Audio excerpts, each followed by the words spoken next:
You're listening to BQN. Assimilate the audio.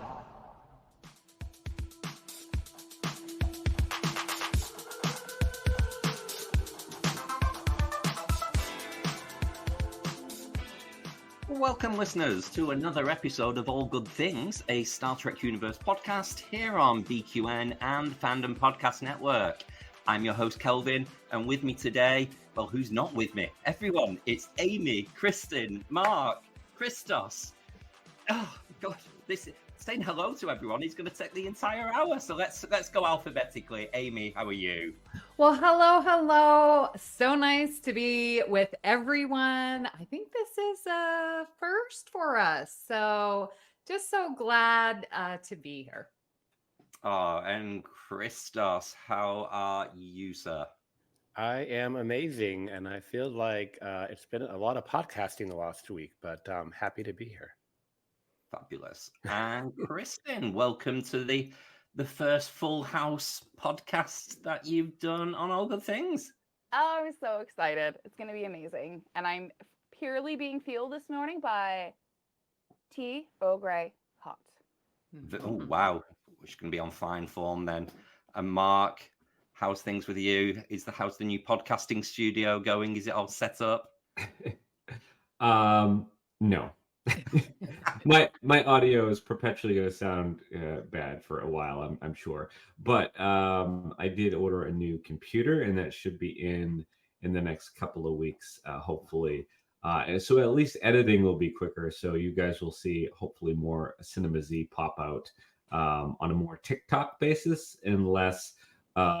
Wait, is another one coming out this week? Wait.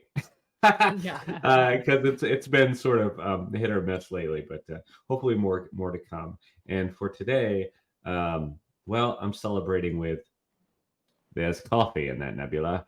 I have some nice coffee here in my mug, and I'm ready to go with you guys this morning. Wonderful. And I just joked before, I've got a nice big glass of water, but it's got a load of washing up liquid in it, so it's a bit soapy. But I'm going to drink it anyway. So at least my language will be clean if I'm won't need the explicit button this week.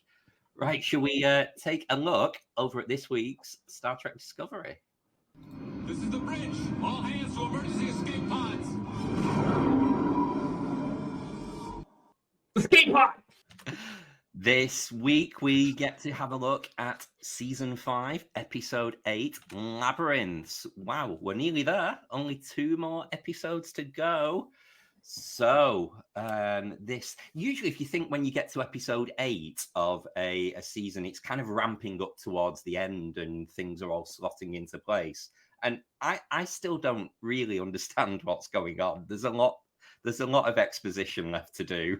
We're still on the clues. No, we're not. Okay. How can you say that? Thank you. Okay, Christos, set them straight. I have been defending this season to a lot of people. They're like, well, I don't feel like it's big enough stakes. And I'm like, every single season before that, it's too high of stakes. I just want something where they can go. Guess what? We have that. It's a fun little puzzle, a fun little technology. We're finding it. And guess what? We're episode 8 and we've found all the pieces. The last thing we have to do is get the progenitor that just go. Like, that's one more thing. And Maul and Locke, that's ending lovely. I mean, we've got the brain, but that's not going to be a major fight because they're so factioned off. So it's not this high stakes. I am loving this season. I really liked Labyrinths. And there was some amazing math moments in there when Burnham was talking about the algorithm to solve the maze. That took me in a deep dive and down a rabbit hole. And I am definitely going to do an Amy's math moment for our patrons. So wait a minute. How can we say the stakes aren't high enough? We're talking about the progenitor's technology that created and seeded all life in the galaxy. All humanoid type life, and potentially can bring people back to life too. Yeah. I mean, this is like zombie apocalypse kind of stuff. Potentially, this is how they bring back Kirk. Oh God, don't give Shatner back the camera, man. that. But anyways, I will say I think the stakes are high. And I love that usually episode 8 is like, oh, we're teeing up the finale. But episode 8 stands on its own as its own story, which I was really happy with. I think that's what I was getting at. I'm not casting any shade on the season. I think it's been fabulous. But the pacing, I still feel there's a lot to cover in only 2 episodes. Kristin, what did you think? I have found my new place in the universe where I want to live. And I want to live in that library. Oh, forget lovely. the Nexus. Forget becoming a Q. I want to live in that library. And I also got my new way of telling somebody to bugger off. And that is, may you find knowledge elsewhere. That line is going to stay with me now until the day I die. That was Hedril. Is Hedril her name? I love fabulous. her. Tyrell. Tyrell, yes. Hyrel. Hyrel. And she is an Afrosian. Yeah. Yes, which is amazing. Great callback to that species. What about you, Mark? What did you think of Labyrinths? Did you think it was amazing? Oh, nice pun. Yeah. I liked it better than last week's. I will say I was happy that it was a weird one. I love the one-off weird episodes, and this had enough trippiness and oddness to keep me interested. And yeah, the sets were gorgeous. I don't know, and the callback to the species from, was it the Voyage Home or whatever? Is that what the president of the Federation was? Undiscovered Country. Undiscovered Country. Both. It was the Saratoga Helmsman and Undiscovered Country. Got it. Undiscovered Country was Kurtwood Smith. Oh, well, yeah, thoroughly enjoyed the episode. It's nice to see Discovery being more episodic, even though it is they are connected. I would say though that I think Christos and I are in agreement on this. It's universe changing, universe ending. I mean, Discovery that's all they can do. They don't know any different at this point. I'm over them trying to have low stakes. This is Amy. This is like low stakes. Whatever. This is totally like it would change the galaxy as we know it. Day to day, it is not. No dissing Data's Day. But I'm not dissing it at all. I mean, it has my infamous Beverly dancing scene in it, so that's one of my go-tos. Yeah, but I will say, to add to what Mark is saying, they're doing it better this season and spreading it out and giving us some of these. You could go back and watch this episode by itself if you want to, and I kind of like that. One thing I'll just kind of say is a moment of like, hey, 2 weeks from today, Discovery will have been ended. We will not even 12 days, 11 days from now. So listeners, everyone, enjoy these last 2 episodes. It's the last 2 new episodes of Discovery you're going to get. But who are we going to have to save all of the things ever in existence? But I like that gets addressed in this episode. That the whole Burnham saves the world complex is literally that self-evaluation that she has for herself inside the maze. I love that they address it spot on.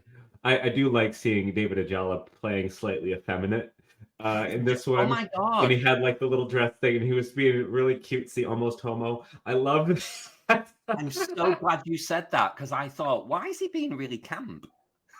Yeah. Oh, it was beautiful. It was a beautiful thing. It was all of the things my dreams have wanted.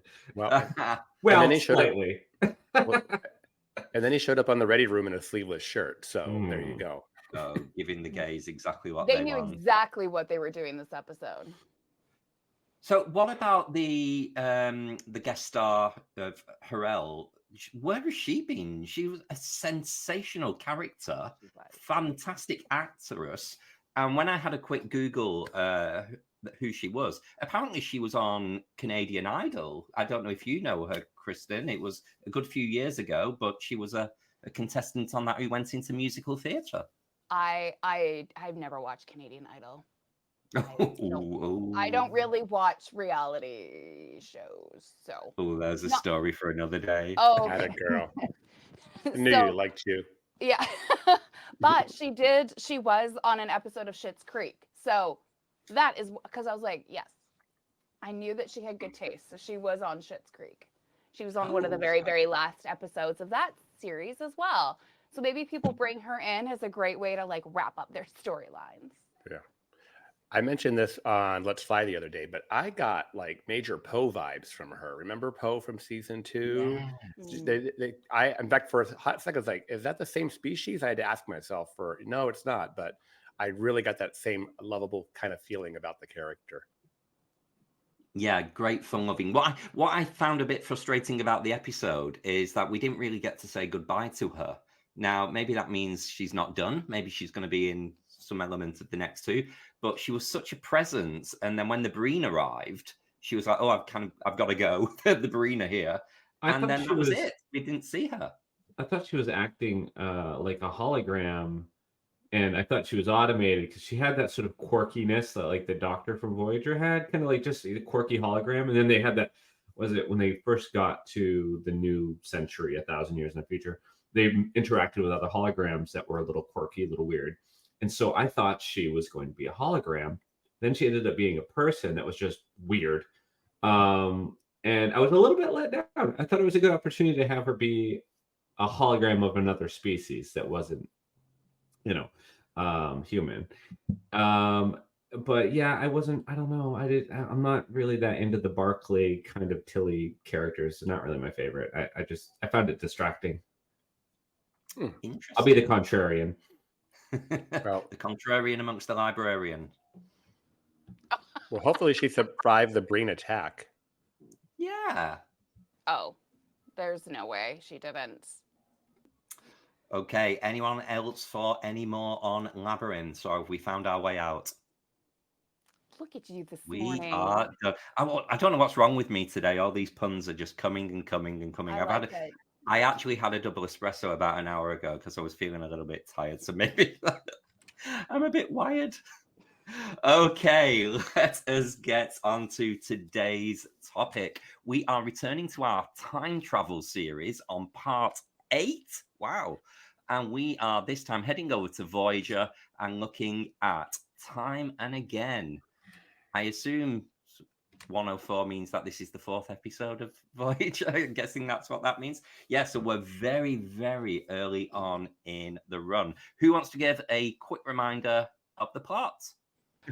So in this episode, Janeway and Paris are transported back in time one day before a catastrophic explosion destroys an entire planet. Can they escape before disaster strikes? Dun, dun, dun. Dun, dun, dun, dun. Or Right then. Closet. First, well, I know we like to say about first impressions of the episode, but I mean, are we talking first impressions of the rewatch or what we were thinking back in 1995? Because I may struggle to recall my first impressions there. But go on, Amy, what were your first impressions? Yeah, of the rewatch. It's definitely, I added the 104 for season 1, episode 4. And yeah, that is so early on. And I'm like, oh my gosh, they're so young and so cute. Look at Robbie Duncan McNeil. And there's Cass. So it was almost like a little family reunion, just going back to season 1. And I got lost a couple times with the circular logic of, oh, well, it was us that caused it because we went. So if we don't go, and so I just let it go. But I thought it was a good episode with your plot A with them on the planet and plot B with Kes up on the ship. I thought it was well balanced. Good stuff. What about you, Christos?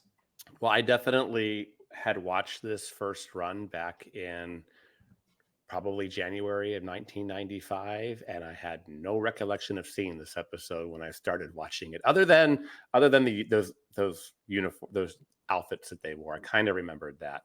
Well, first off, I want to say like Kate Mulgrew hit Janeway from like day one. She had that character down.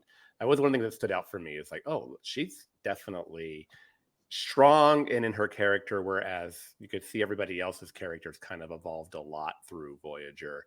because most of us watch Voyager from 4 on the regular. I like the episode. It definitely has that, what causes it? What was the trigger point? I was getting lots of other Star Trek episodes coming to my head, like Timescape and whatnot. And I'm sure we'll talk about those later, but really enjoyed it. Great stuff. How does it rank for you, Mark? What were your first impressions? So I was looking, I was sort of like debating, like, am I going to jump on this week or whatever? And then I saw it was this episode. I was like, oh, yes, I will be there.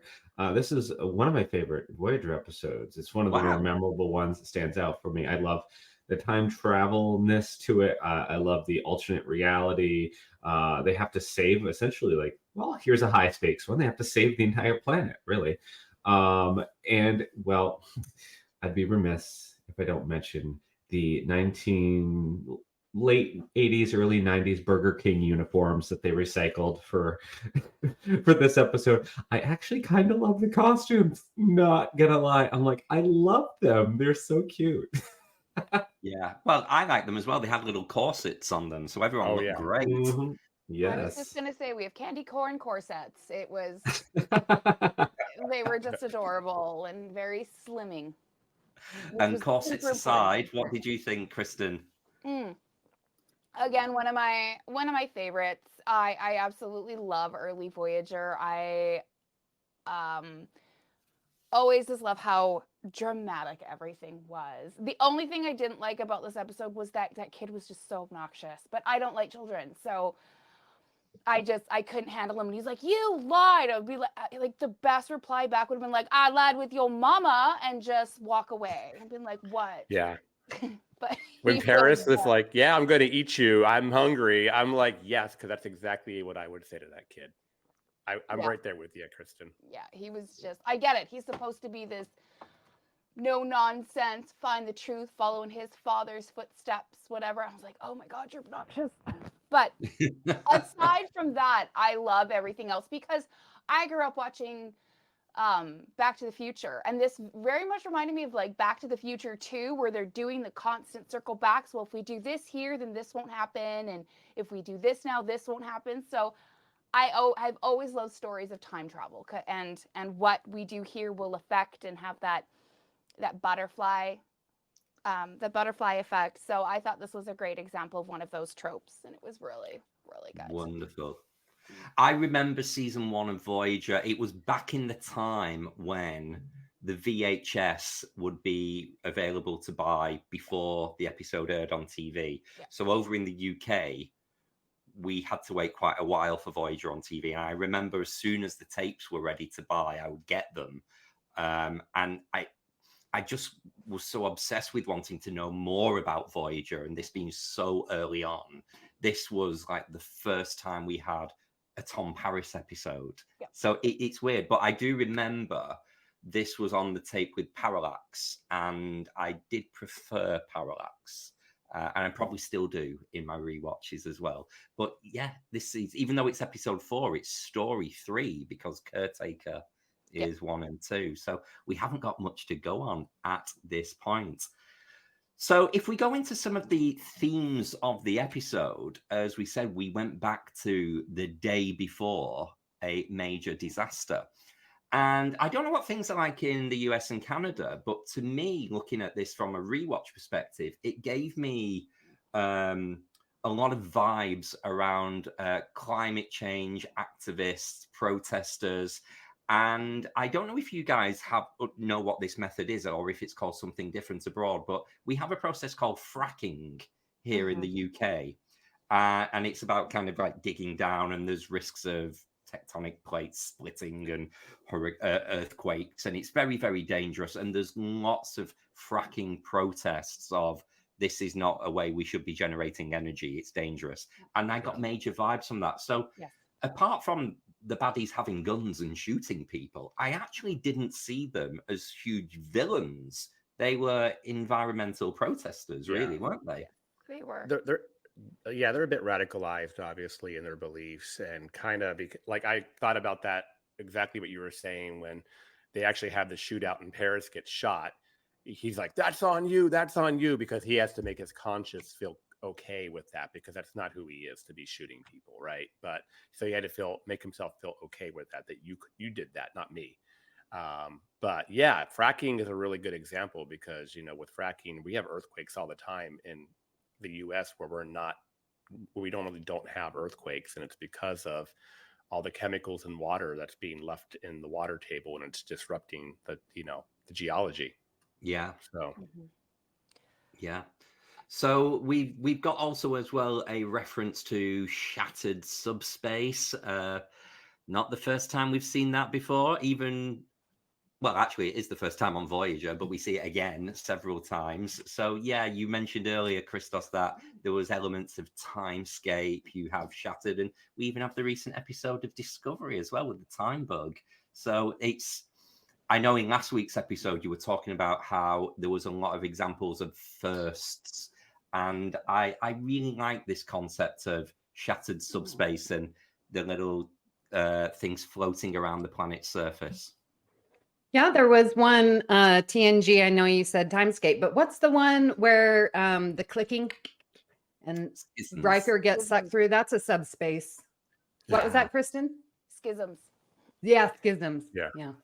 Yeah. But the Timescape, I think, came after Schism. So I think they built on that, Amy, because with that, like they established that whole thing. But then because of whatever the energy feed in Timescape and whatever that caused it to break, and I remember that them showing the illustration of the different pieces of time moving around, and they're trying to avoid them, literally the fractured pieces of subspace, and this would have come a year or two after that. So yeah, I guess Timescape did it first, but I did like that it wasn't a complete rip off of that idea, that it was just another way of looking at it. I was going to say, I think that's the beauty of Star Trek in general, is when you are set so far in the future with new technology and traveling to parts of space that have never been explored, you really have a freedom to do whatever you want and just to play and have fun with plots and play with scientific theory and make things up, essentially. But I think that is what is so intriguing, is as we do these rewatches and we see how things are rolling out in real life, I think it's interesting to see how some of these episodes have indeed lived up and aged very, very well. And so in a couple hundred years, who knows, maybe people will be watching this and be like, oh, they thought of this long ago. Oh, we deal with shattered time space all the time now. And I don't know. I just love the creativity that the setting of Star Trek allows the writing and the storytellers to have. And yeah, a lot of people don't like common themes in Star Trek, or they theme it's like it's a do-over or it's not original. But I personally love when you can compare very similar episodes against each other. Yep. I just think it's part of the beauty of Star Trek that we've got this. Which is what we do here on All Good Things, is look at these themes. And I just want to give kudos to last week's All Good Things with Kristin and Christos. And if you haven't listened, please go listen. It's a great discussion. But that's like the beginning of transporter malfunctions. Like, here's the beginning. And how many times do we see that? So we obviously love seeing this, common trope be used with our different characters, different places. Like, yeah, I'm with you. I love seeing it over and over and how they can tweak it. And like you said, Kristin, just the creativity of, okay, we're just going to do another time travel. But my gosh, they're so creative with how they do it. Yeah. And I mean, to say that you don't want to see themes repeating in Star Trek is not very aligned with life.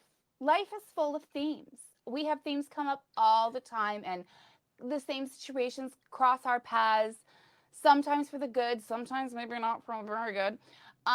So I think that is another representation of how Trek mimics life, is similar things come up throughout history. Thank you very much. And it is important to explore those and how people in different times with different skills and abilities, or maybe downfalls, deal with the similar themes. And I think that's very important to the human condition.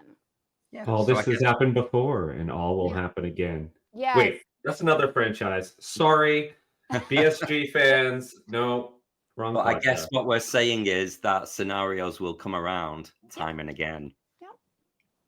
Oh, he is on Oh. fire today.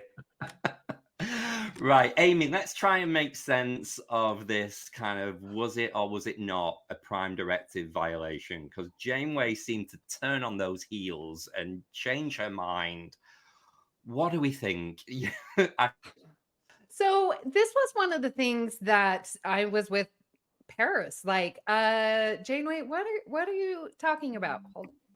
And one thing I was thinking about, like, if they went back in time, that's no longer the Prime timeline. They're in a different timeline. So therefore, the Prime Directive wouldn't really count because it didn't happen. And yeah, what do you think on that? Is that true? Is that logical? Huh. It's logical. I mean, they're going into the. I don't think they're leaving the Prime timeline, as in it's not Mirror Universe, it's not Kelvin time. It's just a different quantum reality, but within the same Prime line. If I go into parallels mode, so the same rules apply. But it was that whole: if you cause the accident, are you allowed to prevent the accident? And is it the morality of we're going to save the population of the planet, or we're actually just cleaning up our own mess? Yeah. I don't get it. Yeah, I think that after 7 years of TNG, and I think they're on season 3 of DS9 by now, and now Voyager, I think they knew what they were doing with the Prime Directive. And I think it was perfectly said that Janeway was all about protecting the Prime, or keeping the Prime Directive in place, until she had that aha moment that because she interfered, they moved up their timetable, and thus they caused there is their being there that caused the explosion. She had that moment of realizing we've already caused this just by being here. And then she's like, okay, now they got to do their best to mitigate it, right? Because it's not just a matter of getting back out; it's a matter of stopping their involvement. And in this situation, it's a tough one too, because they didn't do anything malicious to get into the situation. They just unfortunately were in the wrong place at the wrong time and ended up in this the day before. And so, you know, if they had done something to try and prevent this a lot more obviously, I don't know if that makes sense, but they just unfortunately stumbled across it, and they were trying to get home and get out of this reality, and that's when all of these discoveries started coming. So I don't know. I think the intent needs to be examined with the Prime Directive. Yeah. I Go on, don't Chris. Well, the only thing I would say is, you know, I could question why investigate to begin with. Once they showed up at the planet and realized it was a pre-warp civilization, no satellites, blah, blah, blah. Like, what do you know, even if you beam down and found survivors, can you render aid? Because that's interfering, you know? So what was the point of, other than just learning what happened, to document it? I thought my understanding was that they had established that there were no survivors, and this was almost more of like an archaeological exploration. They were going to go down for like to explore the society and kind of make sure that any important information about the civilization was kept in perpetuity so that it wouldn't be forgotten, as it was lost in such a horrible way. That was my understanding of why they explored, but I don't know. I would say that I think subspace must be fractured here too, because I think Mark White might actually be one day in the future, because he seems to already have done the show art and somehow have sent it back in time to us at time of recording. It's just appeared on our group chat. What's this all about, Mark? Well, you know, with 5 hosts this week, I was like, well, I have a minute where I don't need to be talking. I was like, I might as well be productive. And so I went and I made it. But well done, you. Yeah, it was a pretty easy find. I knew I wanted to highlight the costumes. I just had to find a good image where Captain Janeway and Paris were close enough together so their heads weren't either squished or pulled apart. Well, I think we've given those uniforms so much love, and I'm grateful that they're going to feature on the artwork for this week's episode. So, shall we take a look at what's going on aboard the ship with Kes? So, again, so early on, straight in, we know nothing really about Kes's character apart from the escape from a camper and her relationship with Neelix. So, this is the first introduction of her abilities. So, what did we think for this straight off the barrel in this episode? Amy, you seem to have an opinion there, judging by your facial expression. I do. I was shocked and dismayed at how Kes was treated by this crew. Yes, you don't really know, but Neelix said, "Oh, well, those premonitions, that's just a folly or folklore." He is gaslighting her. No, you don't have that. Even Janeway, it's like, no, let's look for some other reasons. Yeah. I was just shocked. I'm like, this would not have happened on TNG. Like Geordi with his mothership, they automatically believed, okay, let's go find it. We think you're crazy, but we're gonna do it. Beverly and Cause and Effect, hearing these weird noises. Not Remember me. You didn't hear noise. They Remember. investigated. Like Guinan in yesterday's Enterprise. Yep. Yeah. Okay, Oh. you're crazy, but we're gonna investigate. I mean, so to see this happen on Voyager, I was not happy at all. I just felt that was very poorly treated, how they treated her. And especially considering how young she is and the fact that she was taken away from her family, which would have been able to provide her the support and the knowledge and the training to deal with such intense levels of not just Troy level empathy, but like these premonitions, these, telling the future, whatever. If you've got these skills and you don't know how to deal with those feelings and those visions coming into your head, that could be traumatic. And so to not have anybody around to support you or provide you any sort of leadership or guidance on how to deal with these was quite, I felt for Kes in this episode. What do you think, Christos? Yeah, I think everything you guys said for one, but like, Neelix being like this kind of father figure to the childlike Kes / romantic interest, it was always kind of a little bit of a ooh kind of moment, but like here when gaslighting is the exact word I thought of when he was talking to her and saying like, oh, maybe you were just dreaming it. Don't worry about it. Forget it. Why? Don't bother these people. It's not important. I'm like, oh, like you obviously had something happen to you and you're having a direct, I mean, to the audience, it's very obvious to us. So why wouldn't it be to people who are very close to her? I think this is one of the few examples I see in Voyager with Kes where she is almost patronized as a child. She's not even 2 years old yet by this episode. And I think she's almost spoken to like a child. And even if it's just in a domestic setting between her and Neelix, not looking at it from a child's perspective as two adults, that is the gaslighting element. So either way, it was just a little bit sickening. What do you think, Mark? Well, I try not to pay too close attention when Neelix or Kes are on screen, so I guess I wasn't really picking up on that. The only episode I would say that I think highlighted Kes really well, or no, maybe not the only, but the one that I think it did a really good job, we previously covered, where she was possessed by that ruler, that tyrant, and you really get to see a different side of Jennifer Lean's acting ability, and also the character had some agency, and I really liked that portrayal. But aside from that one-off episode that I can think of, when they're on screen, I kind of scroll through my phone. Did anyone catch the Talaxian reference made in Labyrinths this week? No, what was that? And they were talking about all the books that they had on file, and one of the books was like the history of Talaxian hairstyles. Oh yeah. Oh, I love thought it. that was so Really? Anyway, just a little tie in between the two episodes. There you go. There you go. Well, speaking of hairstyles, oh my God, what about that wig? Wow, Kess's wig in the Oh, first yeah. few episodes. It was. I mean, I know they call the Janice Rand the beehive, but this literally looked like a beehive on her head. I'm so glad that episode that went by.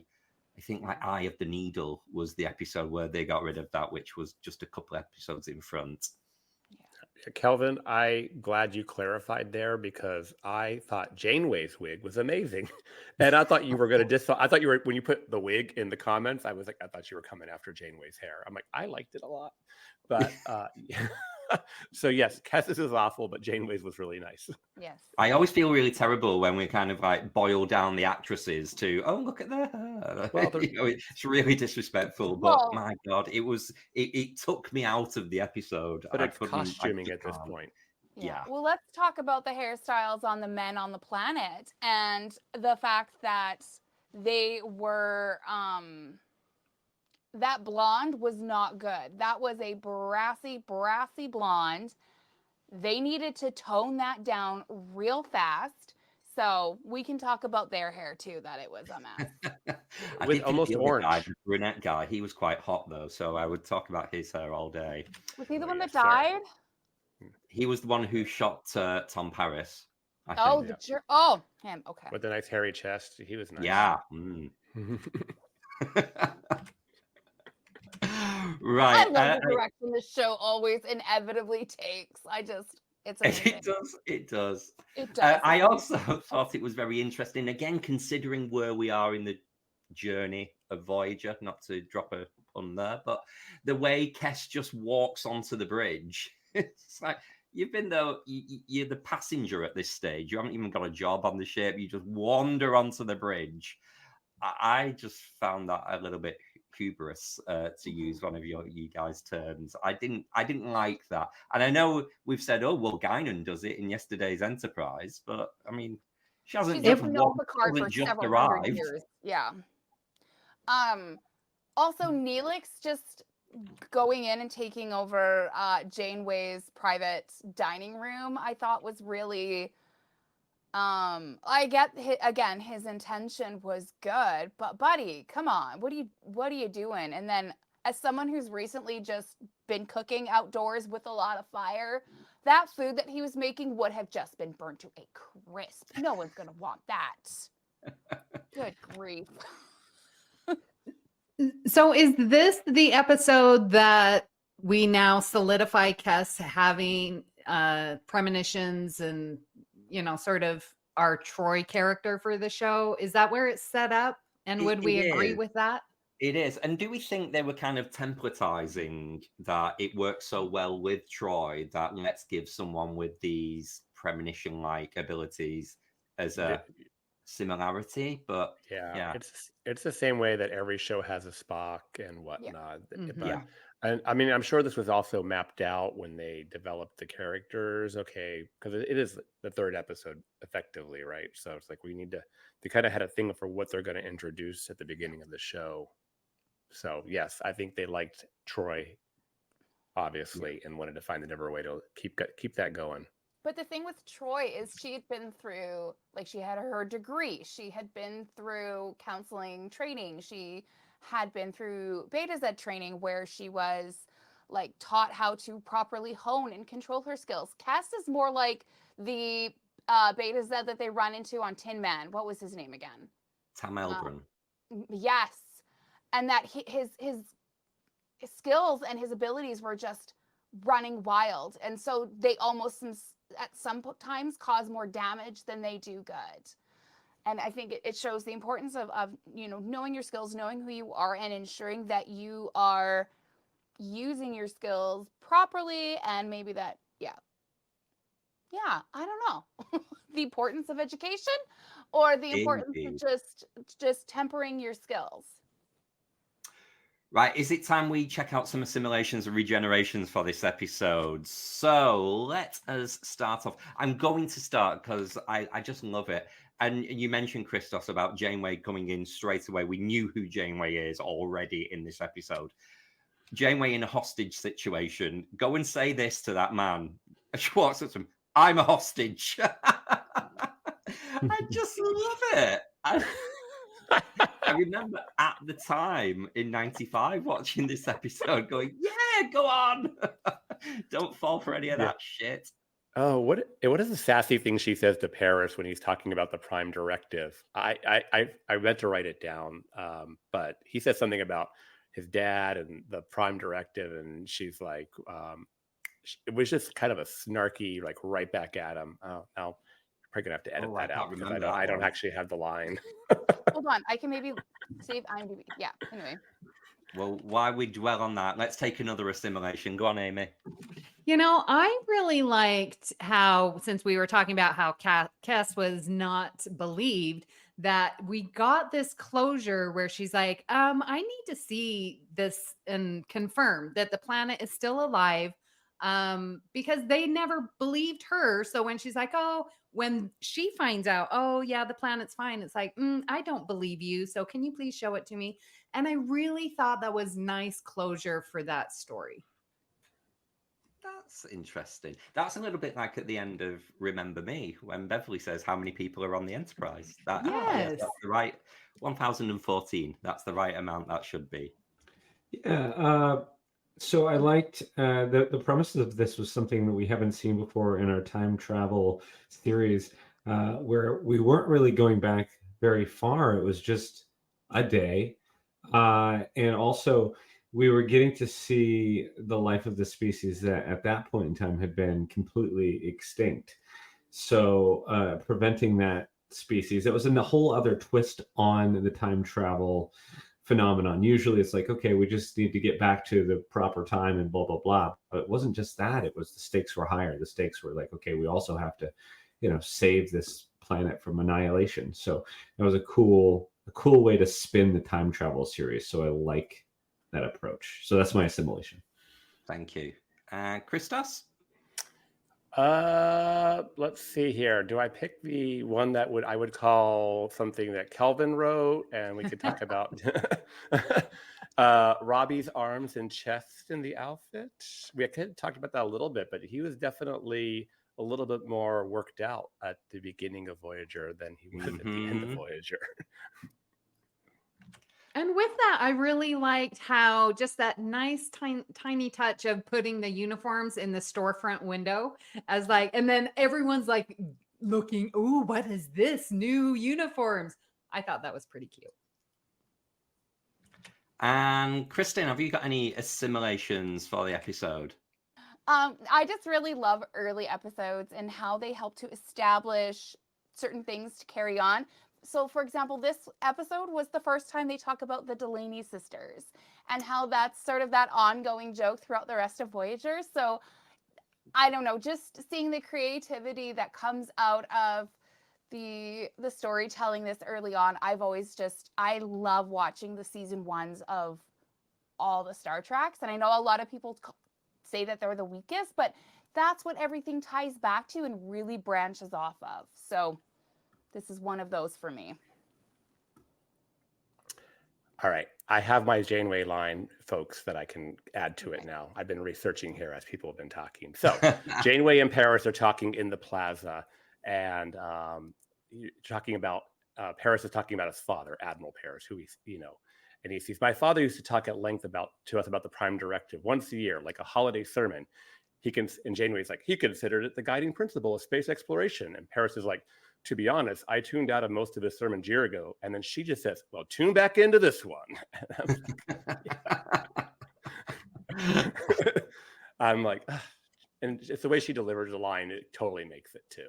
Well, I don't think we're going to top that for an assimilation. So let's head over to the regenerations of the episode. And Kristin, you've already kind of touched on this. So do you want to discuss Latika? Oh, Latika.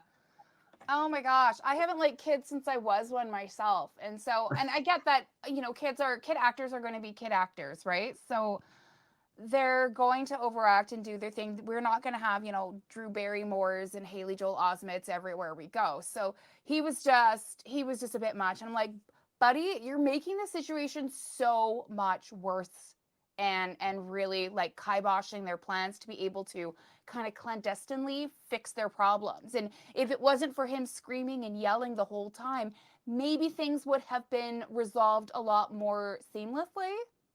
But just like, no offense to the child bearers out there, but how to live with one of those tiny humans every day in and out just blows my mind. Oh, Kristin, you will soon get to know, as soon as there's a child actor episode, me and Mark go off. We were not here for the children in Star Trek. Except for little rascals. Rascals is the exception to the rule. Yes, But was it just Rascals? I thought it was Little Rascals. Anyway. No, it's That's the Little movie. Rascals. Oh. Well, no, it's Little Rascals is a show from the 1940s. Sorry. remember, they're playing adults in children's bodies in that episode, so that's why you still like them. Yeah. Yeah, Touche. Especially Baby Roe. Loved her. Anyway.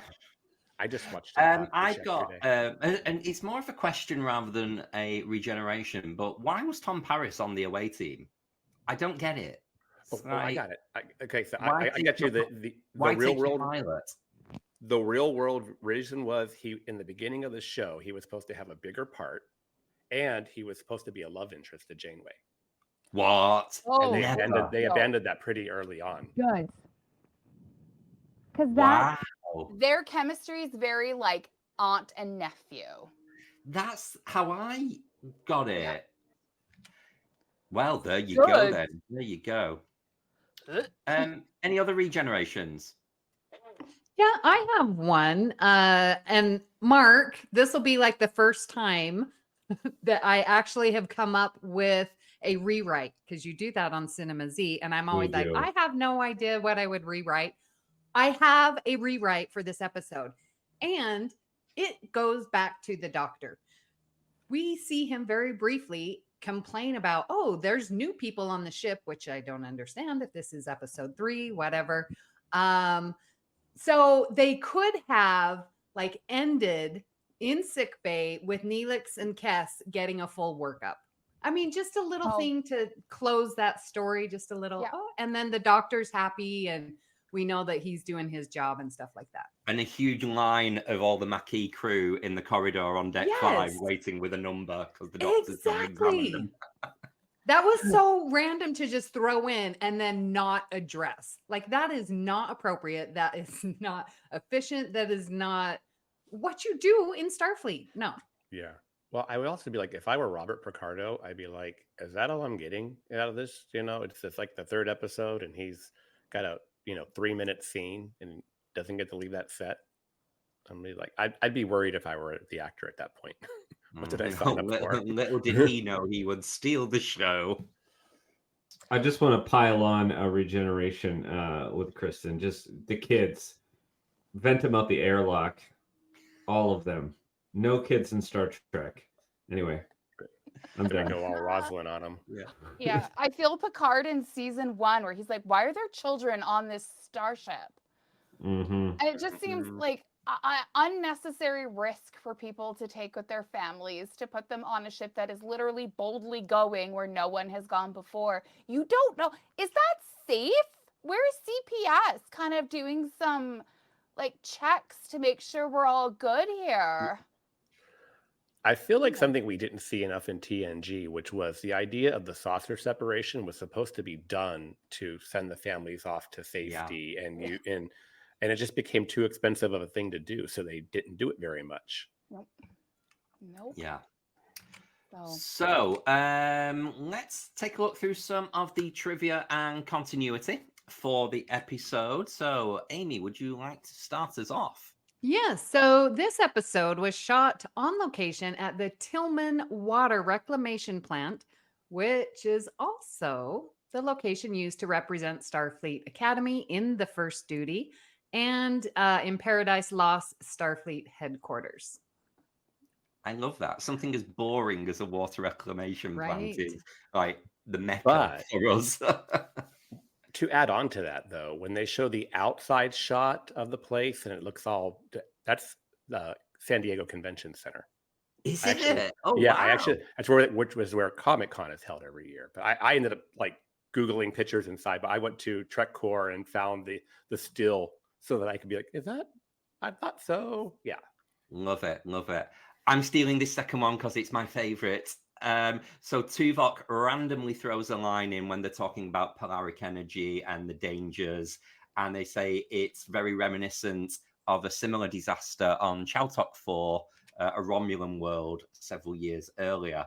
And we now know Chowtok 4 as being the famous planet where Laris is waiting for Picard with the drink in the bar. And I love that it connects these two episodes. When I heard it, I thought, yay!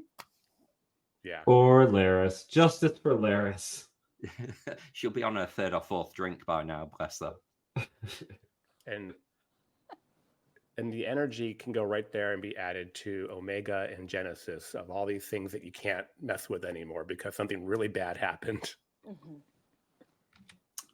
So we've had Kristin, you've mentioned the Delaney sisters. Interesting point. We don't actually see the Delaney sisters until season 5. So yeah, they're very much just an ongoing, I would say ongoing joke. That sounds a bit rude, but an ongoing mention. Yeah.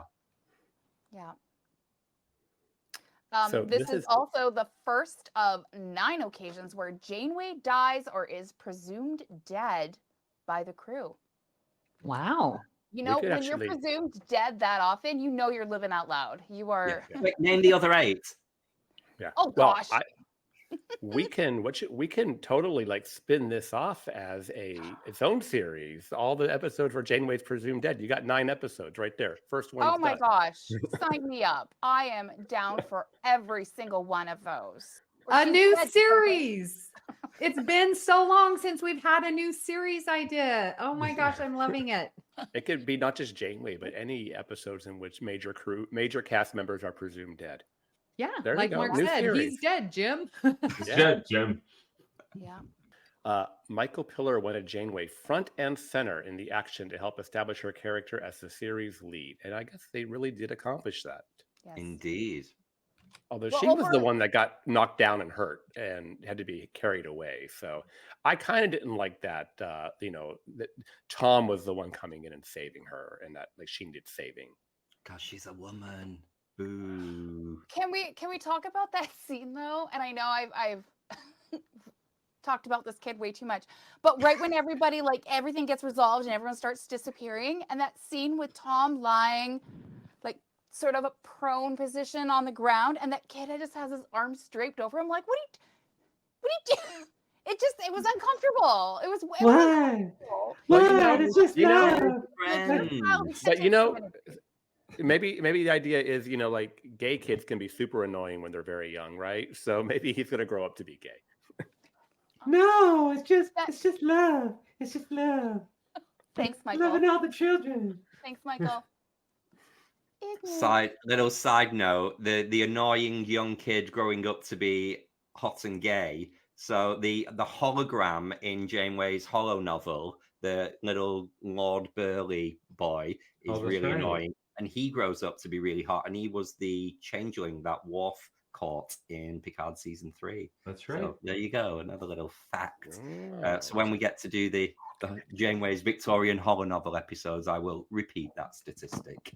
Mark, do you want to finish us off with the last piece of trivia? Oh, I don't mind finishing anybody off. All right. Kenneth Biller was disappointed that so early on in the stages, in the series, one of the very first Delta Quadrant races we meet, 75,000 light years from Earth, look just like humans. And spoke English. Well, they had the communicators, so. But then they didn't have them. But That's right. My favorite though, they did have their communicators, yes. But my favorite But though, then they lost them. So Yeah, Yeah. they took them off them. Oh, That's what they found. They're like, Oh, oh, let's crap. not presume they're dead because all So we I guess found is they- their communicators. they did speak Tricorders. English. But I love But- the episodes where they struggle with the universal translator. And it takes a minute for that translator to figure out the syntax of the new language. And Yeah. I that for me is more realistic than, oh, it just happens to know what this language is so far from where this piece of equipment was invented. I don't know. A lot of those in Enterprise. I remember Hoshi saying something about your maternal ancestor. Yeah, your mother is a Okay, right, we've arrived. This is a 5-person episode. This is a lot of chat. We have got to final thoughts. So, previously covered in our time travel series are Assignment Earth from original series, Yesteryear from the animated series, DS9's Little Green Men, DS9's Trials and Tribulations, Stormfront on Enterprise, and Time Amok on Prodigy. Woo, there is a lot in this mix. Who did it best? Let's start with you, Kristin. I'm going to go with DS9 here. Because these two episodes, Little Green Men and Trials and Tribulations, are so good. They are just two of my feel-good episodes. When I have a bad week, those are what I put on just to relax and have fun. So are you taking it for your favorite series, or are you going to make a call on one of those two episodes as who did time travel best? Oh, I will say Little Green Men. Because I love tying it back to sort of more where we are in our timeline and how we would react if suddenly we were faced with some Ferengi. And I hope that if it happens to a Star Trek fan, that we will understand and appreciate the importance of this moment and the first contact. And maybe we can take some of the knowledge we've gained throughout watching this show on how to properly interact should we ever come face to face with an alien. Bravo. And hopefully they won't just ask us to give them Umox straight away. Mark, which one takes it for you? Well, I'm with Kristin. DS9, both of those, the Little Green Men and Trials and Tribulations, those are the best two out of the bunch. But I will go with Trials and Tribulations as my favorite. It was tough. It's tough. They're both amazing. But going back to the original series, inserting our DS9 crew, seeing Worf interact with the Klingons. Oh, we do not speak of this time. The whole thing with the foreheads. It was just brilliant. I mean, it really changed the game for television. This was something that you'd only seen in big budget movies.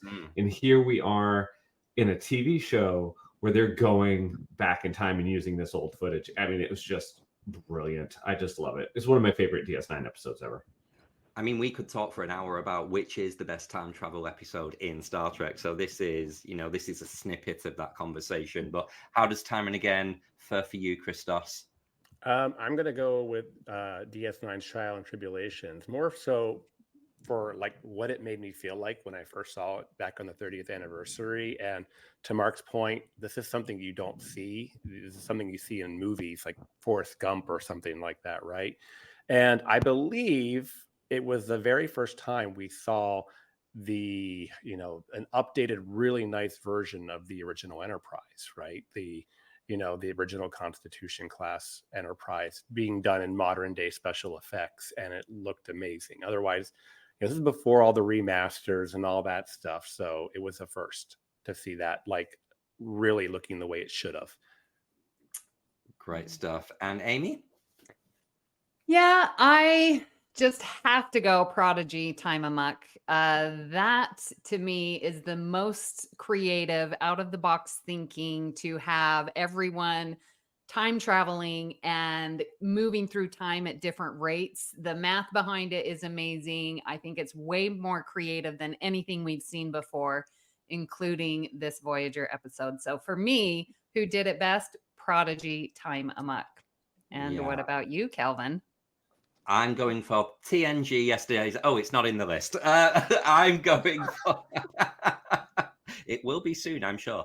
Coming soon on All Good Things. It's hard not to say Trials and Tribulations because it is the anniversary episode. It's the love letter to the fans. It gives us these beautiful special effects. Yeah, but yeah, and I even love Little Green Men. We've done a lot of me saying how much I don't like the Ferengi episodes, but I really like that episode. But yeah, I'm going Trials and Tribulations. Sorry, Voyager. What shows are on BQN, you ask? Well, here's a rundown of some podcasts you might be interested in. All Good Things, a Star Trek Universe podcast covering all of Trek, hosted by Amy, Mark, Christos, Kelvin, and Kristin. Whether you've got Xbox or Nintendo, check out Bargain Bin Gamer, a YouTube show hosted by Davey, a self-proclaimed gamer who specializes in reviewing and showcasing affordable video games. 2 episodes enter the arena, 1 comes out victorious. Join hosts Joe and Kevin and a guest as they debate which should win the Batleth battle. Grab your popcorn as you listen to Cinema Z, a film discussion and review podcast showcasing films you probably missed but should definitely check out. Hosted by Mark and Matt. Don your apron for The Food Replicator, where Matthew eats and drinks his way through the Star Trek cocktail and 3 cookbooks. Beam Aboard Galaxy Class, a Star Trek Next Generation podcast covering all of TNG, hosted by Steven. In order to not repeat it, listen to History with the Szilagys, a snippet of historical events from around the world, hosted by Chrissy and Jason. For the newest Trek coverage, check out Infinite Diversity, hosted by Chrissy and Thad. Curl up with a good book and delve into beta canon with Peter, host of the online Trek Book Club on Twitter, and his new companion, Trek Book Club podcast. Test your Trek knowledge with Treksperts Quiz, a Star Trek quiz show hosted and written by Davey. Whether you're a member of Starfleet Federation or Planetary Union, go check out Union Federation, covering current Star Trek and the Orville, which we all know is really a Trek show, hosted by Kyle, Kevin, Amy, and Haley. Head over to YouTube and watch The View Screen live on Sundays, your Trek-inspired talk show hosted by Kelvin and Amy, with Season 2 starting in September for a 10-week run. Spill the tea with Christos while he discusses current Trek news and events and explores the world of fandom via guest interviews, all with a LGBTQIA+ perspective on What's the Tea-Bev. And for our Patreon members, we have the Hive Mind with monthly script readings, Let's Fly, a Discovery reaction show, It's Green, a cornucopia of topics, Amy's Math Moments, a quick look at math moments in Star Trek. We know you have a choice of podcasts to choose from, and we thank you for listening to BQN. Assimilate the audio.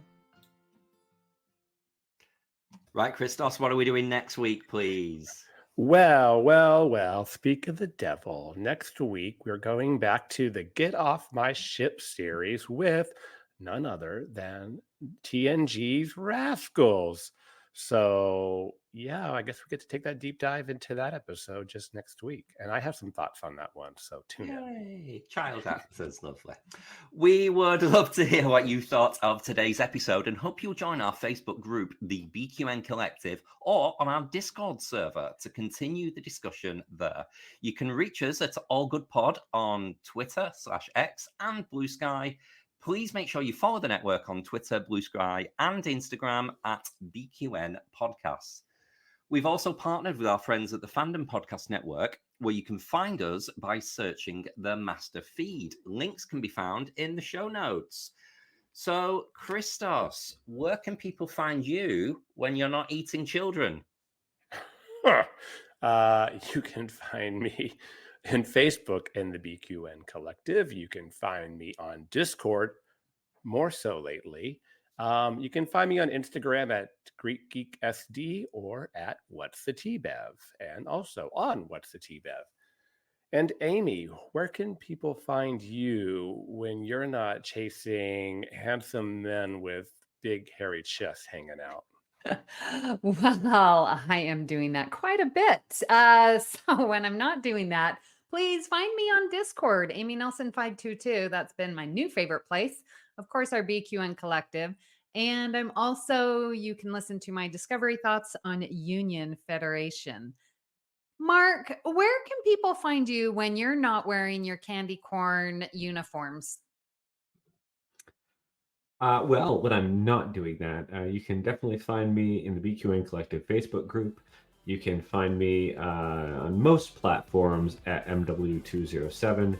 And, I have a podcast here, we mentioned it before, on the network called Cinema Z, where Matt Jennings and I, we showcase films that you probably missed, but should definitely check out, and have a lot of fun doing.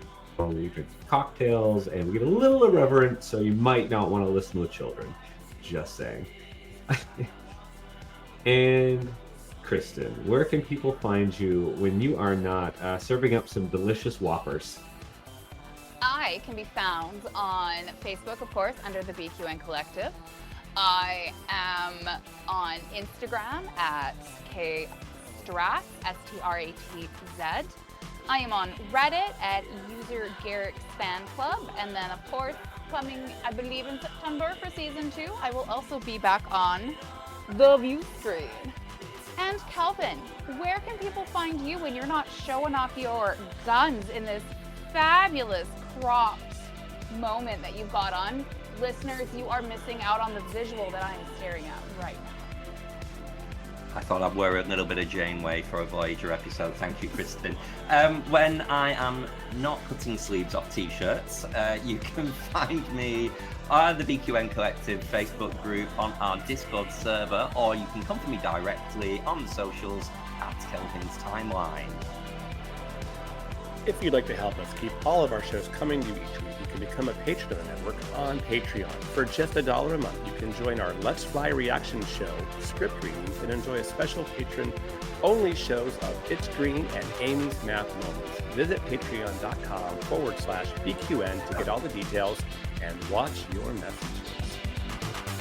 If becoming a patron isn't your thing, you can still support the show by sharing our posts on social media, talking about it with your friends, or hitting the subscribe button on Apple Podcasts or wherever you get your podcasts, and leaving us a star rating and written review.